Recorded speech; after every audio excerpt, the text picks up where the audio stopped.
जय श्री कृष्ण दोस्तों, आज की यह कथा किसी ग्रंथ से नहीं, आज की यह कथा आपके जीवन से जुड़ी है। क्योंकि भगवान को याद करने के लिए मंदिर नहीं, मन चाहिए। और जिसने मन से भगवान को याद कर लिया, उसके जीवन में कभी अंधेरा नहीं टिक पाया। एक व्यक्ति था राघव, भीड़ में रहता था लेकिन भीतर से बिल्कुल अकेला। रात को कमरे में बैठकर चाय का कप हाथ में लेता और दीवार को घूरता रहता। एक दिन उसने कहा, हे भगवान, अगर आप हो तो आज मेरे पास बैठ जाओ। उस दिन उसे कोई दिखाई नहीं दिया, लेकिन उसके अकेलेपन में सुकून आ गया। अकेलेपन में भगवान को याद किया तो वह संगति बन गया। राघव की नौकरी चली गई, घर की जिम्मेदारियां, डर, घबराहट, हाथ कांपते थे चाय पकड़ते समय। उसने कांपती आवाज में कहा, हे प्रभु, डर लग रहा है। और उसी पल उसके भीतर से आवाज आए, डर तू नहीं है, डर तेरे विचार है। भय में भगवान को याद किया तो वह शक्ति बन गया। अब हालात और बिगड़े, दोस्त दूर हो गए, घर में कलह, कमरा अंधेरा था, चाय ठंडी हो चुकी थी। राघव ने आंख बंद की और बोला, हे प्रभु, मुझे रास्ता दिखाओ।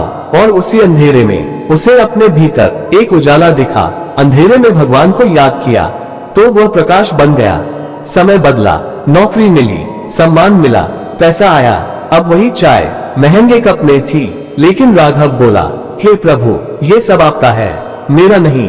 सफलता में भगवान को याद किया तो वह विनम्रता बन गई। एक बार फिर असफलता आई, योजना टूटी, लोग हंसे, लेकिन इस बार राघव नहीं टूटा। उसने मुस्कुराकर कहा, हे प्रभु, शायद मुझे कुछ और सिखाना चाहते हो। विफलता में भगवान को याद किया तो वह प्रेरणा बन गई। अब राघव हर सुबह चाय से पहले भगवान को याद करता। हर सांस के साथ डर नहीं, शिकायत नहीं, अहंकार नहीं, हर सांस के साथ भगवान को याद किया तो जीवन अमृत बन गया।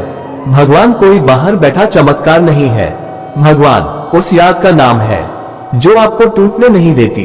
अगर आप दुख में हो, भगवान शक्ति है। अगर आप सफल हो, भगवान विनम्रता है। और अगर आप हर सांस में उसे याद कर लो तो जीवन मृत्यु से डरना छोड़ देता है।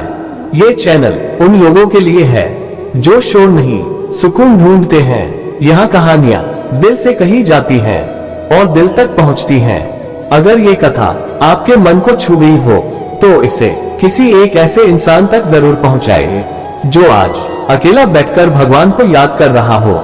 जय श्री कृष्ण।